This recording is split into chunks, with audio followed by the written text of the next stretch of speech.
So very fantastic. నా పేరు పురుషోత్తం దాస్. నేను స్టేట్ గవర్నమెంట్లో పోలీస్ డిపార్ట్మెంట్లో ఒక 14 సంవత్సరాలు పనిచేస్తాను. ఇప్పుడు కూడా రిజైన్ చేయలేదు, లాంగ్ లీవ్లో ఉన్నాను నేను. ఎంతమంది గవర్నమెంట్ జాబ్ అంటే ఇష్టం? ఎందుకు ఇష్టం? పడుకున్న శాలరీ వస్తుందనా? పడుకున్న పైసలు ఇస్తారనా? ఇప్పుడు అట్లా లేదు, పోస్ట్ కాలం పెడతారు. మీకు తెలియదేమో, గవర్నమెంట్ జాబ్ చేసినట్టు తెలుస్తుంది. అవునా కదా? ప్రతిదానికి సెల్ఫీ పెట్టు అంటారు, అవునా? లేదా జియో ట్యాగ్ పెట్టు అంటారు, అవునా? So right, private job government job ఎందుకు, జాబ్ అనేది మనకి ఎందుకు అనుకునంటే, ఎస్పెషల్లీ బ్రిటిషర్స్ మనకు వెళ్తూ ఒక ట్యాగ్ లైన్ పెట్టేసి వెళ్ళిపోయారు. మనకి 200 సంవత్సరాలు పాలించిన వాళ్ళు ఏమన్నారు అనుకుంటే, అప్పట్లో మన దగ్గర ఏముండేది అంటే ఎంటర్ప్రినర్షిప్ ఉండేది, బిజినెస్ ఉండేది మన దగ్గర.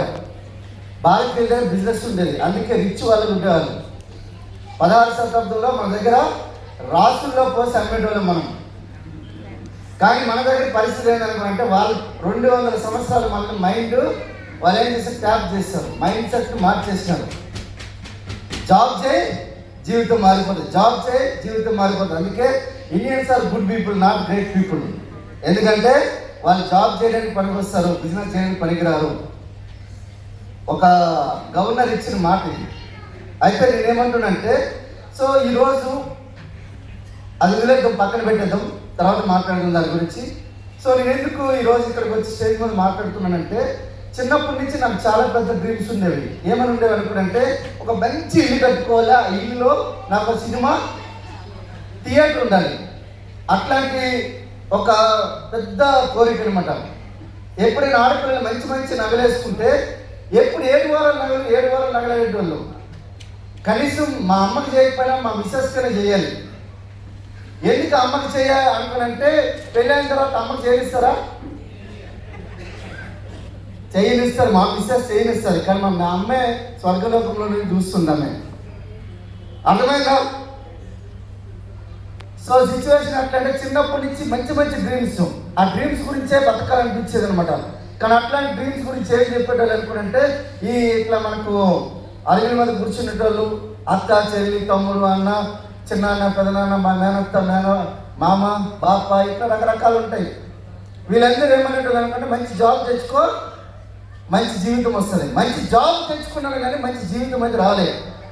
ఎందుకంటే ఒక 17 జాబ్స్ నేను ప్రయత్నం చేస్తే, అందులో ఒక 2 జాబ్స్ నన్ను సెలెక్ట్ చేసుకున్నాయి. నేను 17 జాబ్స్కి క్వాలిఫై అయితే, ఆ 2 జాబ్స్ ఏంటంటే air force and navy. Navy అనేది ఫెయిల్యూర్ అయిపోయినా ఆ టైంలో మళ్ళీ పోలీస్ డిపార్ట్మెంట్ రావడం జరిగింది. ఫస్ట్ కాల్ లెటర్ అయితే పోలీస్ డిపార్ట్మెంట్ నుంచి వచ్చింది. సో పోలీసులో కానిస్టేబుల్ ఉద్యోగం వచ్చింది, చిన్న పోస్టు. ఏం వెళ్తాం అనేంత మా దగ్గర ఆర్థిక స్తోమత లేదు. దినదినగండం రూలేగా ఆయుష్ లెక్క ఉండేది మా పరిస్థితి. ఎవరైనా ఏదైనా పెడతామా అనుకునే తినే రకం మనకి. ఎందుకంటే 2006లో జాబ్ వచ్చిన తర్వాత సంక్రాంతిలో మా ఇంటికి ఈ పవర్ వేయించాను నేను. అంటే ఒకసారి ఆలోచించాను, మా ఇంట్లో పవర్ లేకుండా నా చదువు అంతా అయిపోయింది. అంటే కేవలం ఇందిరం నిలవకపోతే నాకు గుడిసె బతికే మాదంతా, గుడిసె బతుకు మాదంతా. ఆ ఇల్లు ఇచ్చారు కాబట్టి ఉన్నాం అంతే. అర్థమైందా?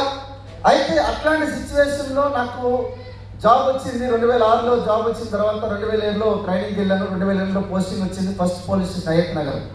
అందులో 2 సంవత్సరాలు చేసిన తర్వాత అర్థమైంది, జాబ్లో జీతం వస్తుంది కానీ జీవితం అనే రాదు అనే విషయం అర్థమైంది. ఎందుకంటే రోటీ కప్పడ, మకాన్, తిండి, గుడ్డ, బట్ట గురించి తప్ప అక్కడ కష్టపడేది ఓన్లీ దేని గురించి అంటే జస్ట్ కేవలం ఏంటంటే లిమిటెడ్ టైం, లిమిటెడ్ ఇన్కమ్. మనకు అన్లిమిటెడ్ మనీ రాదు. అన్లిమిటెడ్ డ్రీమ్స్ ఉన్నప్పుడు అన్లిమిటెడ్ మనీ రావాలా లేదా? ఈరోజు మనకు ఏమంటారు, 7 వారాలు నగలంటే కేజీ బంగారం కావాలి. కేజీ బంగారం కావాలని ఎంత? ఇంచుమించుగా 1,40,00,000 ఉంది ఇప్పుడు, అవునా? ఎట్లయితుంది? అవుతుందా? రిటైర్మెంట్ అయినప్పుడు కూడా 1,80,00,000 కంటే ఎక్కువ సంపాదించలేము. ఇక్కడ ఉన్న ఐపీఎస్ అయినా సంపాదించలేము. బల్లకి చేపెట్టి చెప్పలేను నేను, అది నాకు తెలియదు. అది శాలరీ కాదు, పాపం అంటారు దాని పేరు. ఒక లంచం అంటారు, ఒక పాపం అంటారు, ఇంకేదో అంటారు. దానికి చల్లపల్లి జంక్షన్లు కూడా చాలా దగ్గర ఉంటాయి, అవునా కదా? సో అయితే నేనేమంటున్నానంటే, అట్లా నాకు 2 సంవత్సరాలు అర్థమైంది, ఇట్లా కాదు, చిన్న జాబు చిన్న శాలరీ, పెద్ద జాబు పెద్ద జీతం వస్తుందని చెప్పి బాగా ప్రిపేర్ అవుతున్నాం. ప్రిపేర్ అయ్యే క్రమంలో డిగ్రీ కంప్లీట్ చేసేసినాం. పోలీస్ డిపార్ట్మెంట్ వచ్చాక కంప్లీట్ చేసుకున్న తర్వాత పీజీడీసీఎస్, సి++ లాంగ్వేజ్, జావా, తర్వాత ఎథికల్ హ్యాకింగ్, మొబైల్ ఫోరెన్సిక్ ఇవన్నీ నేర్చేసుకున్న. డిగ్రీలు అయితే వస్తున్నాయి, డబ్బులు మాత్రం పెరగట్లేదు. మనం ఏం చేస్తాం, డబ్బులు పెరగాలంటే డిగ్రీలు పెంచుతాం, అవునా కదా? అవునా? మన పిల్లలకి ఎంఎస్సి, ఎంటెక్, బీటెక్, ఆర్టెక్, తర్వాత ఎంఫిల్, ఎంపీల్ ఇవన్నీ చేపిస్తూ ఒకసారికి ఏమైపోతాడంటే పిచ్చోడు అయిపోతున్నాడు, అవునా? వచ్చినా కూడా వాడు పిచ్చోడు అవుతాడు. మ్యాక్సిమం వాడు భార్యతో సంసారం చేయడు, ఇక కథ వేరే ఉంటుంది. ఎందుకంటే మా పోలీస్ స్టేషన్ నెంబర్ పడేది వాళ్ళే.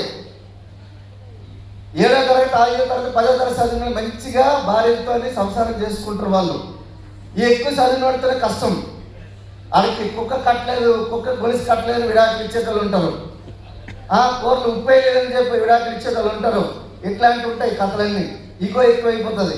సో అవన్నీ ఇట్లా చదివి నేను కూడా అదే ఏంద్రా నాయన డబ్బులు పెరగట్లేదు ఇట్లా అనుకునే క్రమంలో ఒకరోజు 2018 ఆగస్టు 2వ తారీఖు నైట్ ఏం చేస్తున్నా అంటే ఏదైనా పార్ట్ టైం జాబ్ ఉంటే కావాలని చెప్పి వెతుకుతున్నాను నేను. వెతికే క్రమంలో ఆ నైట్ టైంలో ఒక వ్యక్తి చాలా బ్యూటిఫుల్ ఉన్నాడు, యంగ్ హ్యాండ్సమ్ ఉన్నాడు, మహేష్ బాబు లెక్క కొడుతున్నాడు అనమాట. సన్నంగా రివట్ లెక్క ఉన్నాడు ఆయన ఎవరో కాదు, mister Thangilipalli Srinivas sir, our great upline. ఒకసారి సార్కి గట్టిగా బిల్డ్ ఆఫ్ క్లాస్. నా పేరు శ్రీనివాస్, నేను చదివిన 7వ తరగతి, నేను ఈ బిజినెస్ నుంచి 30,000 సంపాదిస్తున్నా అన్నాడు. అయ్యా 7వ తరగతి ఆయన 30 సంపాదిస్తే నేను డిగ్రీలు చేసేసిన నాకెంత కావాలి ఉంటుందా లేదా? ఫోన్ చేసిన, శ్రీనివాస్ సార్ నా పేరు పురుషోత్తం దాసు, నేను సైబర్ క్రైమ్లో పోలీస్ డిపార్ట్మెంట్లో పోలీస్ కానిస్టేబుల్గా పనిచేస్తున్నా, నాకేమైనా అవకాశం ఇస్తారా అంటే లేదు సార్, నా పేరు శ్రీనివాస్ కాదు, నా పేరు అశోక్ అన్నాడు. ఇదేంటి కథ? ఏంది పేరు మారిపోయింది, మనిషి మారిపోయాడు. సరే సార్ అంటే ఇదేంటి సార్ అక్కడ వీడియోలో ఒక పేరు అనుకుంటే లేదు ఆయన వీడియో ప్లాన్ చెప్పిన వీడియో తీసి నేను నా యూట్యూబ్ ఛానల్లో పెట్టాను, కావాలని నా పేరు చూడండి అన్నాడు. చూసిన అశోక్ దాస్ ఛానల్ ఉంది. ఇంకో గ్రేట్ మా అప్లై అశోక్ సార్, ఒకసారి గట్టిగా బిల్డ్ ఆఫ్ క్లాస్. ఆయన కాల్ చేసిన, సార్ ఈ అవకాశం బిజినెస్ చేయాలంటే ఏం చేయాలి సార్ అంటే ఆయన అన్నాడు ఆధార్ కార్డు పంపించాను అన్నాడు. ఆధార్ కార్డు సార్ ఆస్తి పేపర్ కావాలన్నా పంపిస్తా సార్ అన్నా నేను. ఎందుకంటే నాకు బాగా అక్కడ అప్పటికే అప్పుల్లో ఉన్నా నేను. ఎందుకంటే అక్కడికి పెళ్లి చేసి చెల్లికి పెళ్లి చేసి తమ్ముడు ఉద్యోగము, తమ్ముడు చదువు, అమ్మకి అనారోగ్యం, ఈ రకరకాల బాధ్యతలన్నీ, పెద్ద కొడుకుని బాధ్యతలన్నీ నావే. కాబట్టి ఒక ఆల్మోస్ట్ కొన్ని లక్షల అప్పు ఉండేవి. 44,000 నా శాలరీ వస్తే అందులో ఆల్మోస్ట్ 85% శాలరీ ఈఎంఐలు కట్ అయిపోయేది. ఈ భూమి మీద రెండింటితో చాలా జాగ్రత్తగా ఉండాలి. ఒకటి ఈఎంఐతోని, రెండోది అమ్మాయితోని, అవునా కదా? ఈఎంఐతోని, అమ్మాయితోని, అవునా కదా? ఈఎంఐ స్టార్ట్ అయిందనుకో జీవితాంతం కట్టాలి, అమ్మాయితో స్టార్ట్ అయిందనుకో జీవితాంతం భరించాలి, అవునా కదా? మీకు తెలియదేమో 1999 నుంచి మహమ్మద్ ఘోరీ యుద్ధం చేసినట్లు నేను కూడా 17 సార్లు దండయాత్ర చేసినట్లు అప్పటి నుంచి ఒక అమ్మాయికి ఐ లవ్ చెప్తామని ట్రై చేస్తే 2006లో జాబ్ వచ్చింది, 2008లో పోస్టింగ్ వచ్చింది, 2010లో ధైర్యం వచ్చింది. అప్పుడు ఐ లవ్ చెప్తే ఈ ముదనష్టపోడు ఇప్పటికైనా పెళ్లి ఐ లవ్ చెప్పాడని చెప్పి అప్పుడు పెళ్లి చేసుకుంటే ఆ అమ్మాయి ఎవరో కాదు, మా మిస్సెస్ పూర్ణిమ. అంటే అంత మొహమాటం.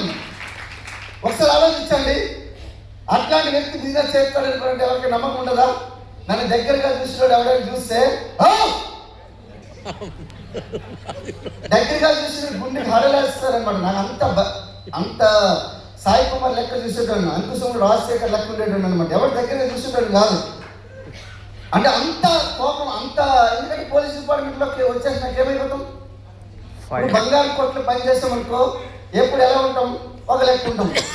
ఎప్పుడు ఒక దగ్గర మనం ఎక్కడైతే సోపతి చేస్తామో ఆ విధంగా తయారైపోతాం. మంచి వ్యక్తినే, కానీ పోలీస్ డిపార్ట్మెంట్లోకి వెళ్ళాక ఆటోమేటిక్ దొంగలతో లంగాలతో తిరిగి ఏమైపోతాం, ఫైర్. వాళ్ళు వీడెక్కడా లేదా అట్లా అయిపోయినాం. అయిపోయిన తర్వాత ఈ మధ్యలో ఏంటంటే సార్కి ఫోన్ చేసిన ఆధార్ కార్డు పంపించగానే 2 నిమిషాలైనా ఐడి పంపించాను. ఆ ఐడి పంపించిన తర్వాత ఏం జరిగింది అనుకుంటే నేను 1 minute మళ్ళీ తిరిగి ఆర్డర్ పంపించిన. నేను ఒక కళ్ళద్దరు ఆర్డర్ పెట్టేసిన. అప్పుడు మన బెస్ట్ డీల్స్ ఉండేవి, రాబోయే తరంలో కూడా మళ్ళీ వస్తాయి. అయితే బెస్ట్ డీల్ కళ్ళద్దరు ఆర్డర్ పెట్టగలిగి వీడు ఎవరో బాగా తుత్తర ఎక్కువ ఉంది, చాలా వీడికి తుత్తర ఉందని చెప్పి వీడికి ఒక తిక్కు ఉంది, దాంట్లో లెక్క ఉండదు అన్నట్లు ఏం చేసింది అనుకున్నంటే ఇమీడియట్గా అక్కడ సికింద్రాబాద్ బ్రాంచ్ అడ్రస్ పంపిస్తే అక్కడికి వెళ్ళినా ఒక 3,200 రూపాయలు, రోజు స్నానం చేసేవి, రోజు బ్రష్ చేసేటివి, రోజు ఇల్లు క్లీన్ చేసేటివి ఏమైనా ఉన్నాయో అవన్నీ కొనుక్కొని వచ్చేసినా 3,200 అయినాయి. ఈ 3,200 అవడానికి మనకేమైనా పేస్ట్ మార్చడానికి ప్రైమ్ మినిస్టర్ పర్మిషన్ అవసరమా? పేస్ట్ మార్చడానికి చాలా మంది చాలా కథలు పడతారు. రేవంత్ రెడ్డి కలగాలంటారు కొంతమంది కౌన్సిలర్ కలగాలంటారు, కొంతమంది మా ఈదిలో మా ఈ ప్రెసిడెంట్ కలగాలంటారు. నాకు అర్థమే కాదు, పేస్ట్ మార్చడానికి ఇంతమంది కలగాల? ఏముంది, కోల్గేట్ బదులు క్లోజప్ బదులుగా మిస్వాక్ బదులు డెంటిస్ట్. అయితే ఈ చిన్న ముచ్చట తెలియడానికి నాకు పెద్దగా టైం పట్టలే. అయితే నేనేం చేసిన, మార్చేసిన. సార్ ఏమన్నాడంటే నీకు ఫస్ట్ మంత్ ఇన్కమ్ రావాలంటే ఇందులో బిజినెస్లో 282 పాయింట్లు చేస్తే మీకు ఇక్కడ చాలా అద్భుతమైన ఇన్కమ్ స్టార్ట్ అయితేస్తారన్నాడు. సార్ నాకు అనిపించగానే ఏమనిపించింది, నేను ఎవరికైనా చెప్పాలి అనే విషయం నాకు అర్థమైనప్పుడు నాకు హైదరాబాద్లో తెలుసు ఎవరున్నారు. నాకు తెలిసిన 110 మంది కానిస్టేబుల్ తెలుసు, మా బ్యాచ్లో ఒక 500 మంది పోలీస్ కానిస్టేబుల్ తెలుసు. వీళ్ళ నెంబర్లు ఉన్నాయి. వీళ్ళందరికీ డైరెక్ట్గా చెప్తామంటే నాకు సిగ్గు, అసలే మొహమాటం. అవునా కదా? వీళ్ళకి ఎవరు చెప్తాం? నా మాట వినేటోళ్ళు ఎవరైనా ఒకరు ఉంటారా అనుకొని చెప్పి ఒకరు ఉండేటోళ్ళు ఇరిగేషన్ డిపార్ట్మెంట్లో, నీటిపారుదల శాఖలో. వాళ్ళు ఎట్లా ఉండాలంటే వాళ్ళు నేనేం చెప్పినా హాజీ అంటారనమాట, హాజీ అంటారనమాట వాళ్ళు. అయితే వాళ్ళు ఫోన్ చేయగానే ఏం కావాలి అని అడిగారు. ఆధార్ కార్డు ఎంత కావాలన్నారు, 3,500. ఏం తెస్తాను, ఏమి ఇస్తాను, ఏం అడగలే. వాళ్ళు 4 బాంబులు తయారు చేస్తున్నంటే నాకు బాంబు పంపించి దవసా అంటారు వాళ్ళంతా నమ్మకం నా మీద. అయితే వాళ్ళకి ఒక ఆధార్ కార్డు పంపించేసిన తర్వాత 3,500 రూపాయలు సబ్బు, షాంపూ, పేస్ట్, కుకింగ్ ఆయిల్ ఇవన్నీ కొనేసి వాళ్ళకి ఇచ్చేసిన తర్వాత ఇంచుమించుగా 7,000 రూపాయలు టర్న్ ఓవర్ అయిపోయింది. ఇంకా 2,000 రూపాయలు టర్న్ ఓవర్ తక్కువ ఉంది. ఈ టర్న్ ఓవర్ తక్కువ ఉన్నప్పుడు నేను ఏం చేశాను అనుకున్నంటే, నేను ఈ 2,000 రూపాయలు కొన్ని నా 1,000 రూపాయలు అట్లా నా దగ్గర ఉంటే 1,000 రూపాయలు ప్రోడక్ట్ రిటైలింగ్ తీసుకొని పోలీస్ స్టేషన్లో పెట్టేసిన. అన్ని పనిచేసి అమ్మాలి కదా. నాకు తెలిసిన బిజినెస్ వల్ల ఏంటంటే కిరాణా షాప్ బిజినెస్ నాకు, లేదంటే ఉల్లిగడ్డే ఆలుగడ్డే అని ఈజీలో వస్తారా కదా, అదే బిజినెస్ కదా. అదే అనుకున్నాను నేను కూడా. ఇప్పుడు చాలా మంది బిజినెస్ చెప్పగానే నాకు తెలుస్తాను ఇట్లా అంటారు. సరే ఉల్లిగడ్డే ఆలుగడ్డే అన్నట్టు లెక్క సబ్బు, షాంపూ, పేస్ట్, కుకింగ్ ఆయిల్, సబ్బు, షాంపూ, పేస్ట్, కుకింగ్ ఆయిల్, 5 సోపులు, 5 పేస్టులు, 5 కుకింగ్ ఆయిల్ తీసుకొని వెళ్ళి అమ్మేసిన. 2,000 రూపాయలు టర్న్ ఓవర్ అయిపోయింది. ఏమనుకుంటే దుబాయ్ అమ్ముతున్నాం, ఇక్కడ అమ్ముతున్నాం. అట్లాంటి కంపెనీ ఇక్కడ క్వాలిటీ ప్రొడక్ట్స్ ఇంటర్నేషనల్ స్టాండర్డ్. యాక్చువల్గా ఇదే చెప్పిన 2,000 రూపాయలు అమ్మేస్తున్నాం. 9,000 రూపాయలు టర్న్ ఓవర్ అయింది. 10వ తారీఖు వచ్చింది, 1,200 రూపాయలు ఇన్కమ్ వచ్చింది. ఫస్ట్ మంత్ ఇన్కమ్ 1,200 రూపాయలు వచ్చింది.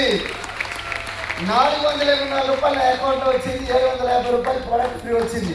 ఎట్లుంటుంది మనకి? ఆల్రెడీ 11,000 శాలరీ వస్తుంది. 44,000 11,000 శాలరీ వస్తుంది. మిగతా రాదు. 500 ఖర్చు పెడతామన్నా, మటన్ తిందామంటే బోటి కొనుక్కొని వచ్చేటోడిని, చికెన్ తిందామంటే చికెన్ లివర్ కొనుక్కొని వచ్చేటోడిని. ఏమంటే నాకు ఇష్టమనేటోడిని. నేను డబ్బులు లేవు కదా మన దగ్గర. ఈ ముక్క చెప్తామంటే ఆమెకు అర్థమయ్యేది కాదు. ఆమెకు అసలే ఆమె అడిగేది కాదు. ఎందుకంటే లవ్ మ్యారేజ్ కాబట్టి ఈ కష్టాలు ఉంటాయని చెప్పి ఆమె మైండ్లో ఆల్రెడీ బుర్రలో తిరుగుతుంది ఆమె. కాబట్టి ఆమె అడిగేది కాదు. 14 సంవత్సరాల వరకు 1 తులం బంగారం కూడా కొనలేదు. కానీ ఈరోజు వెస్టింగ్ ద్వారా కేజీ బంగారం కొన్నాను ఆమెకి. ఆమె ఎప్పుడు చూసుకోవాలని చెప్పి ఒక నేషనల్ అవార్డు కూడా ఇప్పించాను. 2 కేంద్ర మంత్రులు, 2 ముఖ్యమంత్రులు వచ్చి మీరు చూశారు కదా, స్మృతి ఇరానీ, పీయూష్ చౌలా, అలాగే 2 ముఖ్యమంత్రులు రేఖా గుప్తా గారు, అలాగే ఉత్తరాఖండ్ సీఎం 4 వచ్చి ఆమెకు అవార్డు ఇచ్చారు. బెస్ట్ ఎంటర్ప్రినర్ అవార్డు ఇచ్చారు. ఎందుకో తెలుసా? బెస్ట్ ఇన్కమ్ ట్యాక్స్ కడుతున్నాం, బెస్ట్ జిఎస్టీ కడుతున్నాం, బెస్ట్ టర్న్ ఓవర్ చేస్తున్నాం తెలంగాణ నుంచి అని చెప్పి ఇచ్చారు. ఒకసారి ఆలోచించండి, గర్వకారణమా కాదా? ఎట్లా జరిగిందంటే వెస్టీజ్ నుంచి అయితే ఈ మధ్యలో 1200 వచ్చింది కదా. వచ్చిన తర్వాత నెక్స్ట్ మంత్ పని చేసుకుంటూ వెళ్ళిపోయినాం. 500 పెరిగింది. ఆ నెక్స్ట్ మంత్ 900, ఆ నెక్స్ట్ మంత్ 1100, ఆ నెక్స్ట్ మంత్ ఇన్కమ్ 500 ఇన్కమ్. రాత్రి 2 గంటల టైంలో నాకు రాత్రి 2 గంటల టైంలో కనిపించింది. వెస్టీజ్ యాప్ ఓపెన్ చేస్తే ఆ టైంలో నేను చూసి అవాక్ అయిపోయినా. మా మేడం నిద్ర పట్టనివ్వలే, నీళ్ళు తాగనివ్వలే. నేను పోలీస్ స్టేషన్ నాకు ఫోన్ చేసిన. 2 గంటల నుంచి 5 గంటల వరకు ముచ్చట పెట్టినా. ఇట్లాంటి ఇన్కమ్ వచ్చిందంటే జీవితంలో నా జీవితం మొత్తం మారబోతుంది. మనమంతా జీవితం మనము ఒక లగ్జరీ లైఫ్లో రాబోతున్నామని చెప్పేసిన. ఆ 20,177 రూపాయలు వచ్చిన తర్వాత ఫ్రెండ్స్ గుర్తుపెట్టుకోండి, నేను అన్నా ఈ డబ్బులు కనుక అప్లై అడిగితే నేను ఇవ్వను. ఎందుకంటే సగం వచ్చింది. ఇది ఆల్రెడీ 1100, నాకు 11,000 వచ్చేది, 20,000 వచ్చింది నాకు. ఎట్లా అనుకున్న తర్వాత పొద్దున్నే సార్ కాల్ చేశారు. అశోక్ సార్ కాల్ చేశారు. సార్ ఎంత చెక్ వచ్చిందంటే, కంగ్రాచులేషన్ సార్, 20,177 వచ్చినందుకు అనుకొని చెప్పి సార్ చెప్పారు. మనకి ఎట్లుంటుంది కంగ్రాచులేషన్ చెప్పడం అనేది చాలా తక్కువ. ఎందుకంటే పోలీస్ డిపార్ట్మెంట్లో మేము 4-5 కోట్లు పెట్టి మేము కొన్ని కేసులు డీల్ చేస్తాం. పట్టుకున్న దొంగల్ని మా క్యాష్ రివార్డ్ ఎంత ఇచ్చారంటే 50 రూపాయలు ఇచ్చారు. 50 రూపాయలు క్యాష్ రివార్డ్. ఒక్కోసారి ఇక్కడ పొడిసి చంపేసినా కూడా వాళ్ళకి ఎంత రివార్డ్ అంటే 100-200 ఇస్తారు. ఏం రాలేదు సార్ అంటే అర్థమైందా? మొన్ననే సార్ సబ్ ఇన్స్పెక్టర్ గారు రిటైర్మెంట్ అయ్యారు. చేతిలో 2 లక్షలు పెట్టి చలో అన్నారు. 3 సంవత్సరాల తర్వాత మీరు రిటైర్మెంట్ బెనిఫిట్ వస్తారని చెప్పారు. అయిపోయి అర్థమైందా సార్? నేను ఏది తక్కువ కాదు, నేను చెప్తున్నా. హ్యూమన్ రిసోర్స్ వాల్యూ లేదు. అయితే 20,000 వచ్చినాక సార్ ఏమన్నా ఇంకోసారి కాల్ చేస్తారు. తంగిలిపల్లి శ్రీనివాస్ సార్ కాల్ చేసి, సార్ కంగ్రాచులేషన్స్ మీకు 20,000 వచ్చిందని అనుకున్నాడు. సార్ మీరు పార్ట్ టైంగా చేస్తున్నారు, చాలా ఫాస్ట్గా చేస్తున్నారు, కంగ్రాచులేషన్ సార్. కానీ మీకు మాత్రం ఒక కాల్ వస్తుంది, మీ జీవితం మారబోతుంది, మీ దిశ మారబోతుంది అని చెప్పి సార్ కాల్ చేశారు. ఎట్లుంటుంది మనకి? ఎట్లుంటుంది? గొప్ప వ్యక్తి కాల్ చేయబోతున్నాడు, మీ జీవితం మారబోతుంది, 360 డిగ్రీస్ మారబోతుంది అని చెప్పేసరికల్లా నా జీవితం మొత్తం నేను ఎదురు చూస్తున్న సరికల్లా మధ్యాహ్నం 3 గంటలు అయింది. ఆ వ్యక్తి ఎవరో కాదు, mister MD Salim sir. Our great upline. ఒకసారి సార్ గట్టిగా చూడండి. అప్లైన్ సార్ కాల్ చేస్తారు. సార్ కంగ్రాచులేషన్స్, మీ అప్లైన్ మీకు సూపర్ అప్లైన్ అవుతాను బిజినెస్ నుంచి అనుకొని చెప్పారు. కంగ్రాచులేషన్స్ చెప్పుకొని చాలా హ్యాపీ అనిపించింది. సార్ 20,000 నుంచి మీకు 1,00,000 రూపాయలు కావాలా అన్నాడు. 20 లక్షే? నేను అనలే, 1,00,000 కాదు సార్, 10 లక్షలు కావాలి సార్ అన్నా. నేను అర్థమైందా? నేను 1,00,000 కాదనలే, 10 లక్షలు కావాలి సార్ అన్నా. నేను ఈ నా ఎక్సైట్మెంట్ చూసి, సార్ మీరు ఒక్కరు కాదు, మీరు 2 రావాలన్నాను. ఎట్లుంటుంది? అప్లైన్ దగ్గర అన్నింటికి మంది ఉంటుందా లేదా? ఒక్కరు కాదు, 2 రావాలన్నాడు. సార్ 2 అంటే సరే సార్ వచ్చేస్తాం సార్ అని. ఎంత ఖర్చు అవుతుందంటే 30,000. నా దగ్గర 10,000 అట్లా ఇటు ఉండేది. అయితే ఇంకో 20,000.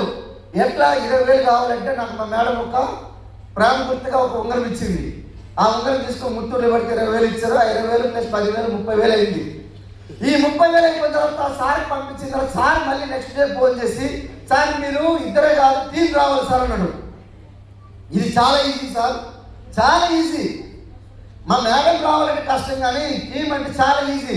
300 మంది ఉండేటోళ్ళు, అందులో 200 మంది ప్రోడక్ట్ వాడేటోళ్ళు ఉండేటోళ్ళు, 100 మంది చలో అంటే పరిగెట్టి వచ్చేటోళ్ళు సార్ అనుకొని చెప్పి అనుకున్నా. నేను చలో సార్ టీం వస్తున్నారు సార్ అనేసిన. నేను 100 మంది వస్తారు సార్ అనేటోళ్ళు. నేను మా సార్ మాట ఇచ్చిన కదా, వెళ్ళి ఫోన్ చేసి ఢిల్లీ వెళ్దామంటే, ఏంది నీకు ఆధార్ కార్డు ఇవ్వడమే ఎక్కువ, నీకు ఢిల్లీయా ఏంది? అరే అప్పుడు వరకు మీకు కార్డు కావాలా? సార్ ఎంతమంది కార్డు కావాలి చేతులు లేపండి. ఎస్, ఒకసారి గట్టిగా బిగిన అప్లై. మీకు ఎంతమంది బిల్లు కావాలి? Yes, very good, congratulation. గట్టిగా ఎంతమంది 50 సంవత్సరాలు పని చేద్దాం అనుకుంటున్నారా? 5 సంవత్సరాలు పని చేద్దాం అనుకుంటున్నారా? 5 సంవత్సరాలు. 5 సంవత్సరాల చలో 100 మంది కూడా ఎక్కడ ఎత్తేటోళ్ళు. అవి 100 మంది దగ్గరికి వెళ్ళి నా పెళ్లి పిలిచినట్టే, అరే నాయన ఢిల్లీ దగ్గర మన జీవితం మారబోతుంది, 5 సంవత్సరాల పని 50 సంవత్సరాల పని 5 సంవత్సరాలు పూర్తి చేద్దాం, ఇవి నల్లగా ఉన్నప్పుడే రిటైర్మెంట్ అయిపోదాం రండి అనుకుంటే చాలా అనేటువంటి ఒక్కడే లేడు, 1,00,000 కారణాలు. ఈ భూమి మీద ఎన్ని కారణాలు ఉన్నాయి అన్నీ చెప్పేటోళ్ళు. నాకు అప్పుడు వరకు అనిపించింది భూమి ఒక ఓపు ఉండేది బతకాలని. అవి ఎన్ని తర్వాత అనిపించి సూసైడ్ చేసుకుని చచ్చిపోయి ఈజీ అనిపించింది నాకు. వాళ్ళ కారణాలు చెప్పిన తర్వాత ఎట్లా కారణాలు చెప్తారంటే, సార్ నేను లేకపోతే మా ఎవరు తినదు అంటాడు. మరి పెళ్లికి ముందు ఎట్లా రాని అంటే నాకు అర్థమే కాదు. సార్ నేను లేకపోతే మా ఇంట్లో కుక్క పిల్ల సార్ అంటాడు. నేను కుక్క పిల్లతో సంసారం చేసుకుని నాకు అర్థమే కాదు. ఏంటిరా నాయన మీరు ఎవరి నుంచి వచ్చినారా నాయన అనుకుంటా నేను. అయితే అప్పుడు ఏమనిపించిందంటే, ఇట్లా కాదులే ఎట్లయినా చేసి అక్కడ ఆగ్రహం ఉంటుందిరా నాయన, ఓ ఫోటో తీసుకుంటాను, మీకు జీవితాంతం మీ ఆవిడ మీతో మాట్లాడుకుంటుంది, అట్లా రకరకాలు చెప్పి అక్కడ ఆగ్రహం ఉంటుంది, లేకపోతే అక్కడ అక్షరధామ్ ఉంటుంది, కుతుబ్ మినార్ ఉంటుంది, లోటస్ టెంపుల్ ఉంటుంది, రండి అక్కడికి వెళ్ళి ఫోటోలు దిగుతాం, వీలైతే మీటింగ్ వెళ్తాం, వీలైతే అని చెప్తే 20 మంది రెడీ అయ్యారు. అట్టండి ఆ 20 మంది రెడీ అయిపోయి మా ఇద్దరు కలిపి 22 మంది కదా, ఆ 20 మందిని తీసుకుని వెళ్ళి పొద్దున్నే తెలంగాణ 5 గంటలకు ఎక్స్ప్రెస్ ఉంటుంది, తెలంగాణ ఎక్స్ప్రెస్. అక్కడ ఎక్కితే ఢిల్లీలో దిగుతాం, నిజాముద్దీన్లో. అయితే పొద్దున్నే మేము లెక్కేసుకుంటున్నాం. ఎంతమంది లెక్కేసినా 11 మంది వస్తున్నాం. ఇక 9 మంది కనిపించట్లేదు. ఫోన్ కొడితే ఫోన్ స్విచ్ ఆఫ్, ట్రైన్ టికెట్లు అయిపోతే ఫోన్ స్విచ్ ఆఫ్. అందులో మాకు లాలేశ్వర్ కూడా తెలుసు, స్విచ్ ఆఫ్, ఎవడు ఎత్తుకోవడం లేడు. నాకు అర్థమే కాదు. అరే ఏంద్రా అనుకున్నా, సార్ సలీం సార్ కాల్ చేసిన, సార్ మన దగ్గర 9 మంది రావట్లేదు, వాళ్ళ ట్రైన్ టికెట్ వేస్ట్ అయిపోతున్నాయి, హోటల్ బుకింగ్ వేస్ట్ అయిపోతున్నాయి సార్ అంటే, ఎఫ్ఆర్ఈ టికెట్ వేస్ట్ అయిపోతున్నాయి అంటే, సార్ ఏమన్నాడంటే ఒక వరం ఇచ్చాడైనా, డాక్టర్ సార్ మీకేం ప్రాబ్లం లేదు, నా దగ్గర 40 మంది రాలేదు అన్నాడు. ఎక్కడుంటుంది మనకి చెవిలో ఆముదం పోసినట్టు ఉంటుందా లేదా? తీయగా అనిపించింది. అక్కడ 40, ఇక్కడ 9, బాగుంటుందా లేదా? అయితే ఈ 9 మంది వాళ్ళు రాలేదు. 11 ప్లస్ 2 13 మంది ట్రైన్ ఎక్కినాం. ఎక్కిన తర్వాత అక్కడి నుంచి 13 మంది మార్నింగ్ అంటే ఒక ఆటల మధ్యలో ఫోటో దిగినాం. ఎందుకంటే మధ్యలో వీళ్ళు గుర్రుగా చూస్తారు అప్పటికే. అయితే వాళ్ళు ఏం చేస్తామంటే ఆటల దగ్గర ఫోటో తీసినాం. దిగి ఎఫ్ఆర్ఈలో నేనేం చేస్తాను అనుకున్నానంటే కూర్చోబెట్టేసినాం. మార్నింగ్ 9 నుంచి నైట్ 9 వరకు 3 రోజులు పక్కకు కూడా జరగలేదు. ఎవరు తిండి తిప్పలు ఏం అడగలేదు. 3 రోజులు 3 క్షణాలు అయిపోయినాయి. ఆ 11 మంది ఏమన్నారంటే, దాసు నువ్వు ఏదేదో చెప్పేసి తీసుకొచ్చినా కానీ ₹1,00,00,000 కుప్ప పోసినా కూడా ఈ యొక్క మీటింగ్కి విలువ సాటి రాదు అని చెప్పేవాళ్ళు. అక్కడి నుంచి ఆ 11 మంది తీసుకుని వచ్చేసినాం, బయటకు వచ్చేసినాం. ఈరోజు ఆ 11 మందిలో ఈరోజు ఒక వ్యక్తి భూమి మీద లేరు, తెలుసు మనకు. అందులో ఇంకొక వ్యక్తి బిజినెస్ లో లేరు. 9 మంది 1 లక్ష నుంచి 10 లక్షలు సంపాదిస్తున్నారు వెస్ట్ నుంచి. అది సార్ అన్నారు కదా, 20,000 నుంచి 1,00,000 కదా, అవునా కదా? మాట ఇచ్చారా లేదా? ఇచ్చారా? ఇచ్చారా? ఆ 20,177 ఈ రోజు నెలకి 20 లక్షలు అయింది. 2 లక్షలు కాదు, 20 లక్షలు పర్ మంత్. ఈరోజు 3 ఇళ్ళు కట్టించిన, 2 కార్లు కట్టించిన, 2 కార్లు కొన్నా ఈరోజు వెస్ట్ నుంచి. ఈరోజు సుమారుగా వెస్ట్ నుంచి 12 కోట్ల రూపాయలు సంపాదించాను. నా పాన్ కార్డు వచ్చి BEGPD 3678 ఎన్న కొట్టండి ఒకసారి. నా ఆస్తి, నా పోర్ట్ఫోలియో విలువ తెలుస్తుంది మీకు. అర్థమైందా? పాన్ కార్డుతో సహా చెక్ చేసుకోండి ఒకసారి. ఈరోజు వెస్టీజ్ అంత దమ్ము ఉంది. ఎందుకు అనుకున్నంటే, వెస్టీజ్ ఈరోజు 5 కోట్ల మంది ఈరోజు కన్స్యూమర్స్ ఉన్నారు. 22 లక్షల మంది 2,000 నుంచి 2 కోట్లు సంపాదించేటోళ్ళు ఉన్నారు. 12,000 మంది కారు తీసుకున్న వాళ్ళు ఉన్నారు. 7,000 మంది ఈరోజు 1,00,000 పైబడి సంపాదించేటోళ్ళు ఉన్నారు. 300 మంది లగ్జరీ కార్లు తీసుకున్న వాళ్ళు ఉన్నారు. లగ్జరీ కార్లు అంటే ఏమంటే బెంజ్, BMW, ఆడి, జాగ్వార్, రోల్స్ రాయల్స్ లాంటి కార్లు తీసుకున్న వాళ్ళు ఉన్నారు. 55 మంది 10 లక్షల పైబడి సంపాదించేటోళ్ళు ఉన్నారు.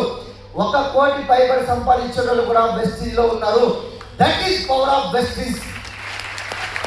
అట్లాంటి కంపెనీ ఈరోజు గిన్నిస్ బుక్ ఆఫ్ రికార్డ్ 196 దేశాల్లో ఈరోజు లక్షలాది కంపెనీల్లో ఒకే ఒక company Guinness book of record ఎందుకున్న కంపెనీ, ఇంత ట్రాక్ రికార్డ్ ఉన్న కంపెనీ ఈరోజు మీ దగ్గరికి వచ్చింది. సో దాని గురించి తెలియాలా? కావాలా? తెలియాలా? సో రైట్ 9, 10, 11 రెడీనా? చలో ఒకసారి నిలబడండి.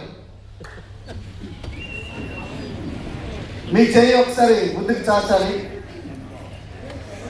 ఎస్, మీ చెయ్యి చాచిన తర్వాత మీరేమన్నా నీ పేరు నా పేరు అయినప్పుడు మీ పేరు చెప్పుకోవాలి. చలో కళ్ళు మూయాలి. దొంగ చూపులు చూడకుండా చూడాలి. అర్థమైంది? ఇక్కడ సీసీ కెమెరాలు ఉన్నాయి ఆల్రెడీ. రెడీనా? ఎస్. నా పేరు పురుషోత్తమ దాసు. మనస వాచ కర్మన నేను ఈ ప్రమాణం చేస్తున్నాను. జనవరి 9, 10, 11 నాడు జరిగే మహాకుంభమేళా లాంటి ఫ్యామిలీ రియూనియన్ ఫంక్షన్ కి నేను నా హ్యాండ్ హోల్డింగ్ టీం వచ్చి తీరుతానని, హరిహరాదులు వచ్చినా, సునామీ వచ్చినా, భూకంపమే వచ్చినా, ఈ ప్రపంచమే ఎదురు తిరిగినా, ఈ ప్రపంచమే నాకు ఎదురొచ్చినా నేను ఈ మీటింగ్ కి నా టీంతో వచ్చి తీరుతానని ప్రమాణం చేస్తున్నాను. ఈ ప్రమాణం నేను కోటీశ్వరుని కావడానికి, ఐశ్వర్యవంతుని కావడానికి ఈ ప్రమాణం నా ఇష్టపూర్వకంగా చేస్తున్నాను. Thank you.